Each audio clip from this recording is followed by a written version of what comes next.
मैं राजेश और आप देख रहे हैं जीटीवी न्यूज। यूपी के इटावा में महिला जिला अस्पताल में डॉक्टरों की हुई झड़प और मारपीट आई सामने। मारपीट की आई नौबत। महिला प्रसव अस्पताल के सीएमएस के डॉक्टर अशोक चंद्र ने ड्यूटी पर होने के बाद भी एनेस्थीसिया के डॉक्टर उमेश की लगाई अनुपस्थिति, जिस कारण डॉक्टर उमेश नाराजगी की जाहिर की, जिसके चलते उमेश नाराज हो गए। जिला अस्पताल में काफी देर तक होती रही झड़प। एक दूसरे को दी जाति सूचक शब्द। महिला अस्पताल के सीएमएस डॉक्टर अशोक चंद्र आग बबूला होकर डॉक्टर उमेश पर झपट पड़े। वीडियो में आया सामने लड़ाई। वहीं डॉक्टर उमेश ने सीएमएस अशोक चंद्र पर गैरकानूनी गर्भपात, भ्रष्टाचार व अवनी परिधि में घोटाला लगाया आरोप। इटावा के डॉक्टर भीमराव अंबेडकर जिला महिला चिकित्सालय का पूरा है मामला। पेश है इटावा से राहुल तिवारी की खास रिपोर्ट। ज्ञान में आया मामला आया है और इस पर हम गंभीरता जांच कर रहे हैं और जो भी दोषी होगा उसके खिलाफ कार्रवाई की जाएगी। सर, एक पहले जब आपका यहाँ पर एक दौरा हुआ था तब यहाँ एक गंदगी का प्रकरण सामने आया था, जिसमें उसके लिए बातचीत हुई है, सीओ साहब से बातचीत हुई है और उसको जल्दी ठीक कराया जाएगा। सर, स्वास्थ्य कर्मियों को जो खाना वगैरह नहीं मिल पा रहा है सही तरीके से, जो सरकार में मामला आया है और इस पर मतलब विचार विमर्श हुआ है, सीओ साहब से बातचीत हुई है और सीओ साहब से बातचीत हुई है। संज्ञान में आया है और वहाँ के एनेस्थेटिस्ट डॉक्टर उमेश कुमार का वो भी प्रार्थना पत्र भी आया है और उसके बाद मैंने सीएमएस से भी बात की। दोनों पक्षों में उत्तेजनावश कहासुनी हो गई।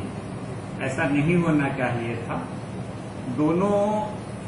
दोनों चिकित्सकों को समझा दिया गया है और भविष्य में ऐसा न करने के बारे में चेतावनी दी गई है। जिस तरह से पब्लिक प्लेस का अस्पताल में लोगों मरीजों सामने इस तरह से गाली कर रहे हो, इसको कैसे देखते हैं? डॉक्टर इतनी बड़ी हस्ती होकर। हाँ, ये बहुत ही दुर्भाग्यपूर्ण है। ऐसा कभी नहीं होना चाहिए और चिकित्सक जैसे सम्माननीय पद पर तो ऐसा बिल्कुल ही नहीं होना चाहिए।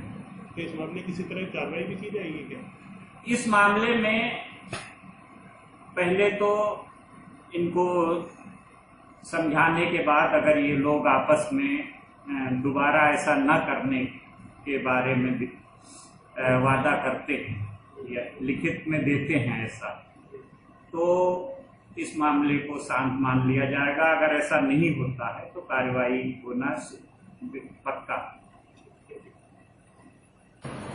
मैं यहाँ मुख्य चिकित्सा अधीक्षक के पद पे हूँ। अगर अभी डॉक्टर उमेश यहाँ पर जो उसमें है, बेहोशी में है और ओपी में काम करते हैं और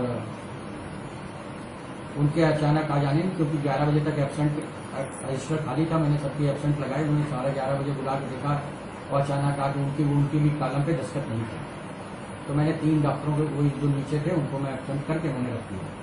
उसके बाद वो आए, मुझसे पूछा क्यों? मैं तो प्रेजेंट हूँ। ठीक है, कोई बात प्रेजेंट होता। उसके बाद इतना कहने के बाद उन्होंने मुझे बत्ता की और गालियाँ देना चालू किया, बहुत बदतमीजी की। तो हद से ज़्यादा गालियाँ दी हैं और कहा मैं हूँ, जो मैं कहूँगा वही होगा, मैं सीएमएस पे, तुम कौन हो तो मेरी एब्सेंट लगाने वाली। तो आपके बदतमीजी करने लगे वो लोग? वो पता नहीं, मुझे कारण नहीं समझ में है, मगर उन्होंने बदतमीजी की। ना ही मैंने उनसे कुछ अपशब्द कहा, ना कुछ। यहाँ भी मैंने उन्होंने कहा, मैंने कुछ नहीं बोला। मैं अपने उच्च अधिकारी प्रमुख सचिव को नोट कराऊंगा और मैं पत्र लिखकर भेज रहा हूँ और जिससे कि मैं आवश्यकता होती रहे तो अस्पताल काम जिससे प्रभावित होता है और चिकित्सालय में काम नहीं करते। न्याय में पूरे अधिकारी को लिख के हमें निष्पक्ष जांच कराई जाएगी। जांच में जो व्यक्ति दोषी पाया जाएगा उसको पूरा दंड दिया जाएगा। तब आप काम करेंगे? तभी काम करने की मैं। और क्या कर रहे हैं आप?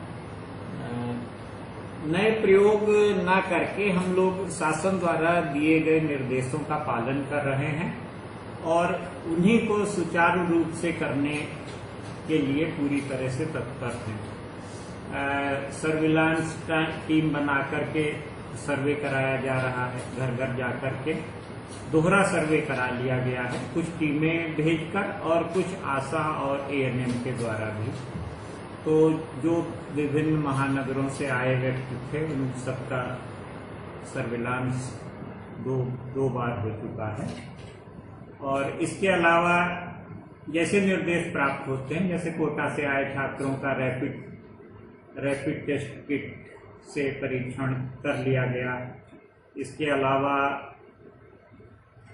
आगे जो भी विभिन्न वो प्राप्त होते रहेंगे, जैसे एक हैंड वॉश के लिए जिला चिकित्सालय में स्थापित किया गया फुट ऑपरेटेड हैंड वॉश, और सैंपलिंग के लिए एक कांच का बना एक कक्ष का निर्माण किया गया, जिससे जो एंटी सैंपल लेते हैं उनको इन्फेक्शन की संभावना ना के बराबर रह जाए। इस तरीके के जो भी संभव कार्य हैं वो सभी करने का प्रयास किया जा रहा है और शासन के निर्देशों को पूरी तरह लागू कराया जा रहा है। देखिए, मेरा नाम डॉक्टर उमेश है और मैं सीनियर कंसल्टेंट कम एनेस्थेटिस्ट के पद पे वहाँ तैनात हूँ जनवरी माह से, पिछले साल जनवरी 2019 से। और पिछले साल अगस्त में जब CMS जो डॉक्टर अशोक कुमार जाटव हैं, उनके द्वारा कुछ भ्रष्टाचार और कुछ उस चीज़ से लेके जिसमें पैसे लेने की शिकायत और वो सब थी, उन्होंने हम पे जब खुद पैसा लेके और गलत तरीके से ऑपरेशन कराने के लिए प्रेशर बनाया, तो उस बात से हमने शिकायत की और कर्मचारियों पे जब उन्होंने प्रेशर बनाया कि मैं तुम्हें एब्सेंट कर दूंगा, तनख्वाह रोक दूंगा, ये कर दूंगा, वो कर दूंगा, तो हम लोगों के द्वारा सितंबर माह में स्ट्राइक की गई थी। तब से वो मुझसे खफा है।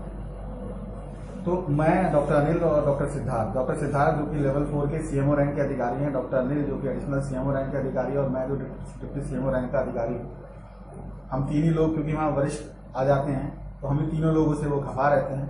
29 अप्रैल 2020 को जब मेरी पोस्टमार्टम ड्यूटी थी, पोस्टमार्टम ड्यूटी में जो हमारी 9 बजे से शाम को 6 बजे तक होती है, और क्योंकि अभी लॉकडाउन का समय है, मेरे द्वारा लॉकडाउन में जो 8 बजे से 11 बजे तक का समय होता है, कुछ मार्केट से सामान खरीदा गया था, इसमें से वो सामान ऐसा था जो गर्मी में खराब हो सकता था।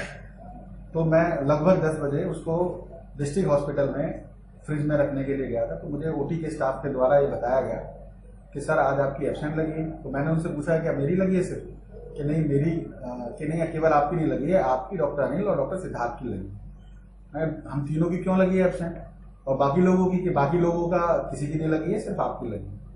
तो मैं डॉक्टर सिद्धार्थ से मिला, मैंने डॉक्टर सिद्धार्थ से कहा, मैंने कहा सर चलिए सर एक बार चल के बात कर लें, जो मेरी पोस्टमार्टम ड्यूटी है, वहाँ 3 बॉडी आई हुई हैं, पोस्टमार्टम करना है। मैं वहाँ पे उनसे बात करने के लिए गया, तो मैंने उनसे पूछा, मैंने कहा सर आपने मेरी एब्सेंट लगाई है? डॉक्टर सिद्धार्थ मेरे साथ थे, तो उन्होंने कहा हाँ मैंने लगाई, कॉलम खाली था, तुम थे नहीं तो हमने लगा दी। मैंने कहा सर मेरी पोस्टमार्टम ड्यूटी है। बोले तुमने मुझे बताया? मैंने कहा सर मुझे जो पोस्टमार्टम ड्यूटी है वो आपके ऑफिस से और आपके द्वारा रिसीव कराई जाती है, इसमें बताने की कोई बात नहीं थी, और आपने मुझसे पूछा भी नहीं, अगर ऐसा रहा तो पूछ लेते हैं। और डॉक्टर सिद्धार्थ ने फिर कहा कि सर चलो ठीक है आपने लगा दी, कोई बात नहीं, लेकिन बाकी लोग क्यों नहीं लगाई, बाकी लोगों के भी कॉलम खाली है। इस बात पे वो भड़क गए और उसके बाद वो हम दोनों को धक्का देते हुए, गाली गलौज करते हुए अपने कक्ष से बाहर ले आए। बाहर आने के बाद उन्होंने जाति सूचक शब्दों का इस्तेमाल करते हुए हम लोगों के साथ बहुत अभद्रता की और धक्का मुक्की करने लगे। इतने में उन्होंने फोन द्वारा अपने कुछ जो गूंड टाइप, जो अपराधी टाइप बंदे उन्होंने अपनी पट्टी से रखे हुए हैं, उन लोगों को बुला लिया। उनके आते ही वो जूता खोलने की कोशिश की, मुझे मारने की, धक्का देने लगे। जब मुझे जूता नहीं बोला, धक्का नहीं हुआ और इस तरह की बातें होने लगी, तो मेरे द्वारा भी उनको, मुझे भी आवेश आ गया और मुझे आवेश में मेरे द्वारा भी उनके साथ में अभद्रता की। तो ऐसे में क्या नाम है, क्या पुराना भी आपका कोई मामला चल रहा था कि अपनी पर्दी में इन्होंने धनोगाई की थी, तो ऐसा कुछ मामला था सामने? जी, इनके द्वारा पिछले साल में अप्रैल माह में अपनी परिधि से पहले ब्रेन पावर से किया गया था कॉन्ट्रैक्ट, लेकिन ब्रेन पावर वाले से इनकी जो भी बातचीत है वो नहीं हुई। उसके बाद इन्होंने अपनी परिधि से बात की, तो अपनी परिधि वाले ने इनको कमीशन देने से मना कर दिया, तो इन्होंने उसके खिलाफ में एक लेटर लिखा। जब उसके खिलाफ लेटर चला गया तो उसने इनसे बातचीत करके जो भी कमीशन तय हुआ इन्होंने चुपचाप तरीके से रखने शुरू कर दिए, और वही लोग जो रखे गए हैं वो आज भी रखे जा रहे हैं। आज तक उनकी कोई फाइल नहीं बनी है, ना उसकी कोई चयन समिति है, ना कुछ है। और इसी बात को लेके और कर्मचारियों में जो रोष था, जो प्रेशर बना के ये उनसे जबरदस्ती धनोगाई करते थे, अप्रैल माह और जुलाई माह में भर्ती करके अप्रैल तक की तनख्वाह निकालना, पैसे लेके छुट्टी देना, ये सब काम उनके थे, जिसको लेके हम लोगों के द्वारा स्ट्राइक की गई। जिला अस्पताल में वो पुरुष डॉक्टर हैं, तो महिलाओं को भी देखते हैं, ऐसी भी जानकारी मिली है कि महिला डॉक्टर है नहीं जिला अस्पताल में? महिला अस्पताल में 4 डॉक्टर हैं, 2 महिला जो चिकित्सा अधिकारी हैं, 2 स्पेशलिस्ट हैं, बिल्कुल हैं। लेकिन इसके अलावा डॉक्टर अनिल जनरल सर्जन है वहाँ पे, जिनको आज तक कोई ओपीडी करने के लिए जगह नहीं उपलब्ध कराई गई है। हम लोगों के द्वारा भी एक कक्ष मांगा गया था, डॉक्टर सिद्धार्थ और मेरे द्वारा, हमें भी कोई कक्ष नहीं मिला, तो मजबूरी में हम ओपी में ही बैठते हैं, जो भी हमें कक्ष मिल जाता है। तो ये जानकारी मिली कि अशोकी जी की महिलाओं को भी देखते हैं, ऐसा कुछ? बिल्कुल, क्योंकि उनकी मोनोपोली है, वो इलीगल रूप से एमटीपी करते हैं, जिसके लिए अगर वो महिला कोशिश करती है महिला के पास जाए, वो किसी को ओपीडी नहीं करने देते।